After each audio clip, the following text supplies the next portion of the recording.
Hello, everybody. Welcome to Something to Talk About. My name is Taco, and this is where I talk about a Song of Ice and Fire characters.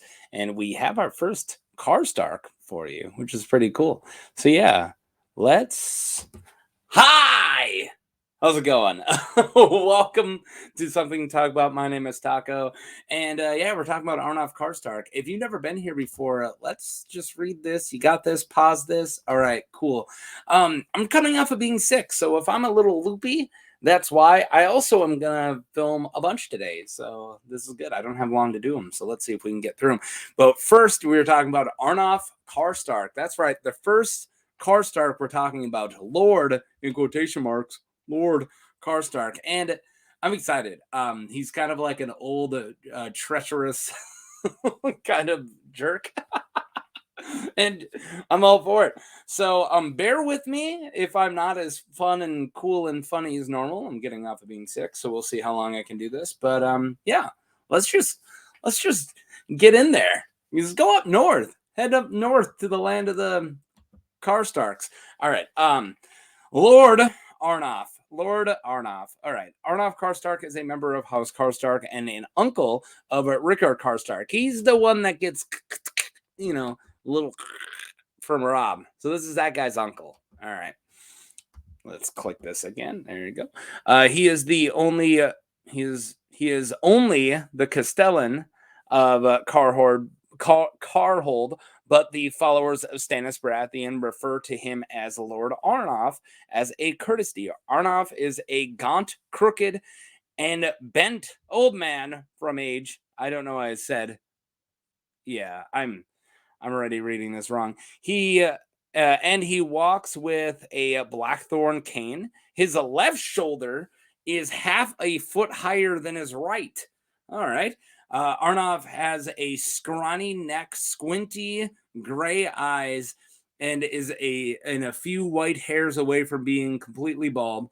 His teeth are yellow and ragged. Geez, he had a fork beard and gray and white. His fork beard is gray and white. I can't read. Theon Greyjoy considers Arnolf, whose gray woolen cloak is Borden in sable, to be a poor excuse of a man. Oof, we're starting out rough with this guy. Hey, Arnolf, what's going on? Yeah. He doesn't seem very likable. And even if Theon's like, bro, I don't like this guy. All right. Before we continue with Arnolf, we're gonna talk about just House Karstark. This is the first time I'm ever doing House Karstark. House Karstark of Carhold is a noble house from Carhold in the north. Imagine that.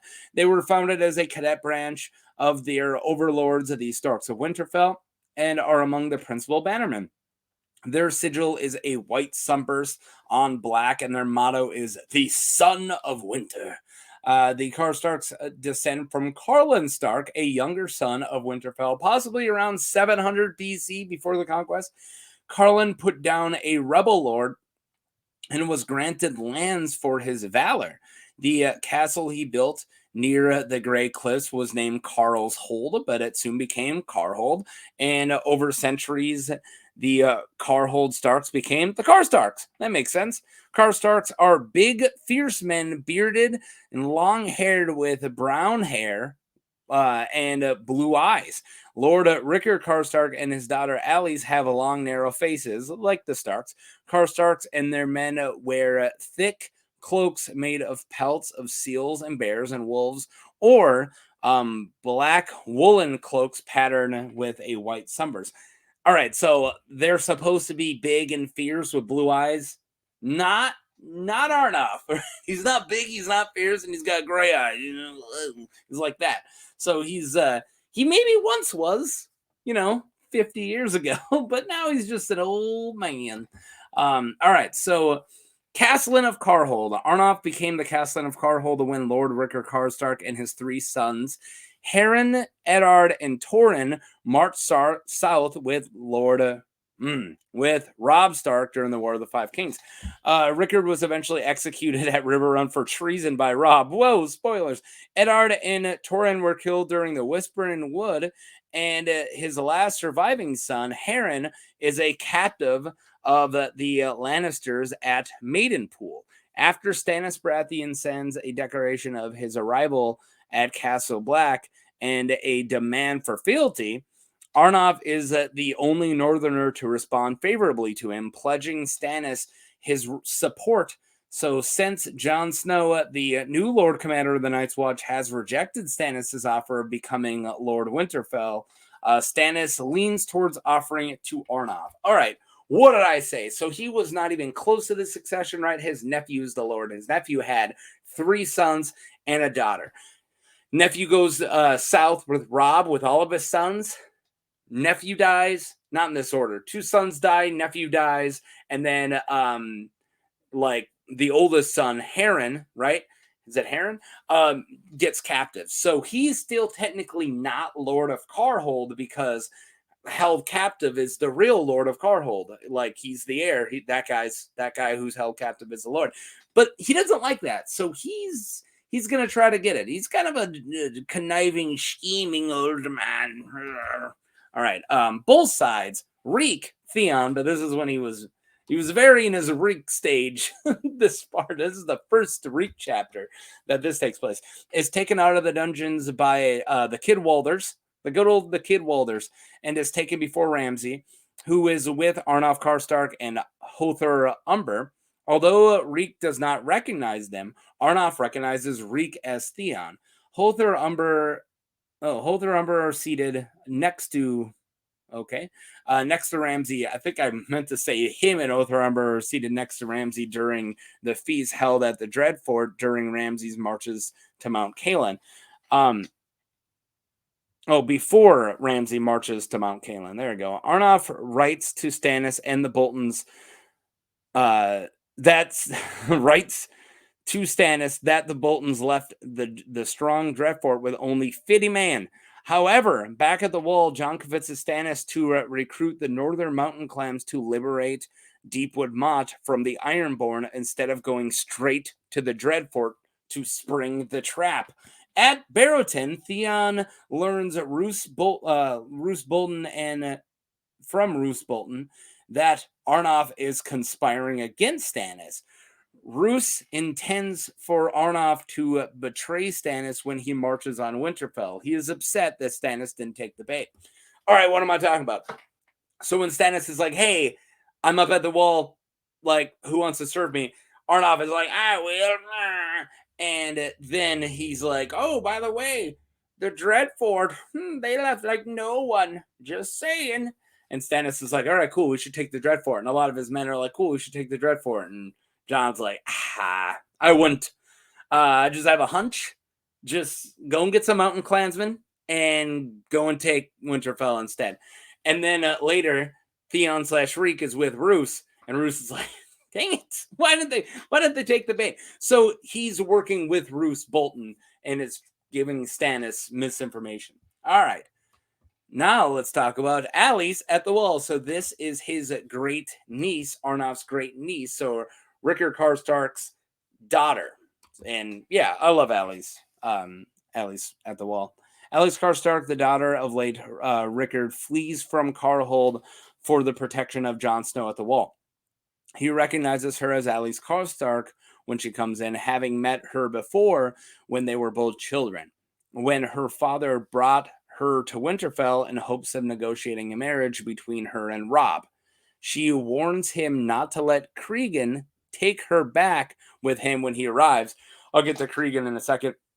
And he and his father Arnolf intend to force her into marrying Cregan.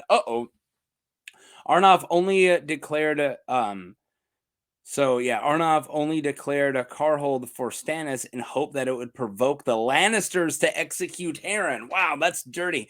If it happened, Alis would be the heir of Carhold, at which point Cregan would marry her, get a child from her, and then get rid of her. Dark.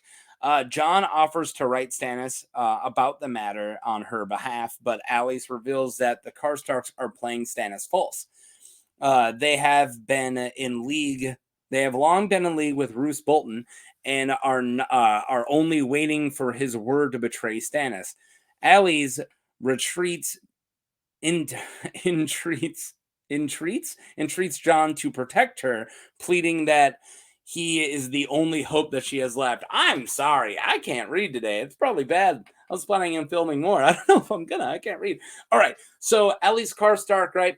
Her older brother, who should be Lord, is held captive, and then her crazy Arnolf, crazy great uncle, Grunkle Arnolf, is like, all right, we'll try to get them mad so they kill him, and then we'll force marry my son, your not great uncle cousin, second uncle cousin, to you, and marry him to you. And Alyce is like, nope.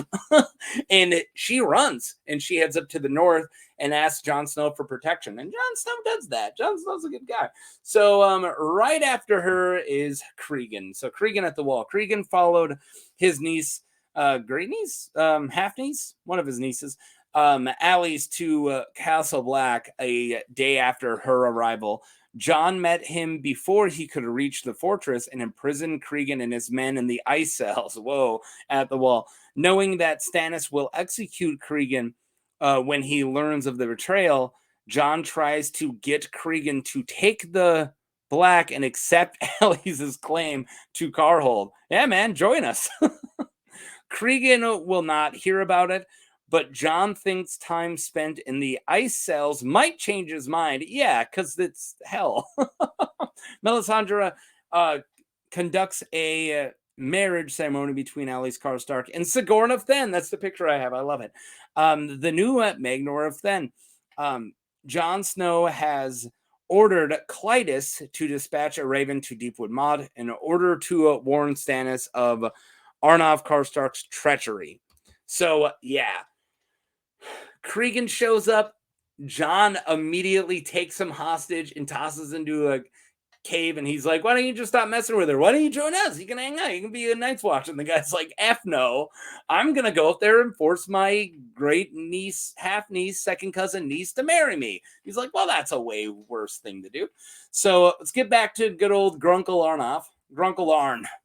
Grunkle Arn? I like Grunkle Arn. We'll stick with Grunkle Arn. At the Crofters Village. Grunkle Arn has his army meet up with Stannis at the Crofters Village, a village between two lakes, during the King's March on Winterfell. He brings 400 spears, 2 score archers, and a dozen mounted lances, and Maester Tybalt with a cage of ravens. There are rumors that Arnolf may hold a Winterfell in Stannis's behest if they are successful in retaking the castle. Yeah, he thinks he might get Winterfell out of this. Sir Justin Massey is skeptical of these claims. Arnolf and his kin that Winterfell can be taken from the Boltons. Yeah, Justin Massey's like, I don't even think we can do it. But yeah, let's just keep going because that's like a first bit. So Winds of Stannis. So the following is from Winds. So this is a Winds of Winter sample chapter. So I don't like to call these like law yet, right? Because it's just, you know, the book hasn't been published. So these are sample chapters. A lot of people kind of treat them like they're part of the lore. But he might change it. It might edit. This whole chapter might get taken out. Who knows? But this is what we know so far. So I just had to state that. So Tycho Nestoris, who I've done a video of, I love Tycho, brings Jon Snow's message to Deepwood from Stannis in time. Stannis has Maester Tybalt brought before him in the Crofters Village, knowing that Maester is in fact the Maester of the Dreadfort, not the Carhold. Dun, dun, dun. Aware that Stannis knows of his allegiance to House Bolton, Tybalt is so fearful he extracts his bladder. He pees himself, guys, in Stannis' presence and confesses that Arnolf had him send a map of the current location of Stannis' army to Lord Roose Bolton at Winterfell. Oh no. Stannis orders Tybalt imprisoned until he can decide what to do with him. Stannis has Arnolf and his son Arthur and 3 grandsons brought before him on the pretext of breaking their fast. Hey, Arnolf, why don't you and your grandsons and your son, why don't you come have breakfast with me? Oh, don't mind to them. They're just going to kidnap you. Don't mind my men. Oh, man. You imagine going and getting breakfast and then like Clayton Suggs and like Richard Horp are just sitting there with their swords like, hey, man, we're just here for the bacon. Don't worry about it. We're just here for breakfast too. Shing! Clayton Suggs, he's going to burn us. All right. All right, where was I? Pretext of breaking their fast. Upon entering the village watchtower, Arnolf notices the chained Theon in the corner and realizes that Stannis is aware of his planned treachery. Uh-oh, dun dun dun. Stannis's knights surround the 5 Karstarks, and 2 of Arnolf's grandsons. Okay. I don't know why I said that. Attempt. Oh, yeah. Okay. Sorry. There should have been a period. Surround the 5 Karstarks. 2 of Arnolf's grandsons attempt to resist, are badly injured, but Arnolf does not put up a fight. Well, yeah, he's like this scraggly old man. Stannis vows that all 5 will die, whether quickly or by fire, will depend on their cooperation. All right, you got 2 choices. I kill you, or Clayton Suggs kills you. And Clayton Suggs is like, I'm gonna burn you. Gonna burn you. I love Clayton. I did a video for Clayton. If you don't get my Clayton Suggs jokes, watch it. All right, cool. The Karstark replacement theory. So that's it. So that ends. We made it all the way to wins. He's mostly a Dance with Dragons character. So later books, as you've noticed, all the way to wins, right? So now we're going to talk about a theory I did find, which is pretty cool. And also a shout out to the person who suggested this video. Suggest the video. I might do it even. First off, thanks to Real Talk or Walk for suggesting this video. All right. As for theories, I found one on Reddit by lchris24, though he claims it is an older one, so I don't know where it came from. But yeah, but I can't find the original source. The idea is that Stannis has planned to sacrifice Theon, which is true. He switches him with Arnolf since they're both skinny, crooked, and Theon looks as old as Arnolf because Theon looks like an old man. They have a long list of reasons you can check out. Yeah, go check this out if you're interested in this theory. I actually do like this. I don't want Theon or Asha to die anytime soon, so I don't want any of them to be sacrificed. But I also want, I want Stannis to win. And it makes sense. Everyone thinks you burn the hated Theon. All right, so this is why it makes sense. So everyone is thinking you're burning the hated Theon, but you still have him in your pocket for later, and you still kind of got some King's blood, kind of, from Arnolf Karstark. So yeah, the theory is that he's going to burn Arnolf Karstark instead of Theon. I don't know if it's going to happen. I would like that to happen because I don't like Arnolf that much.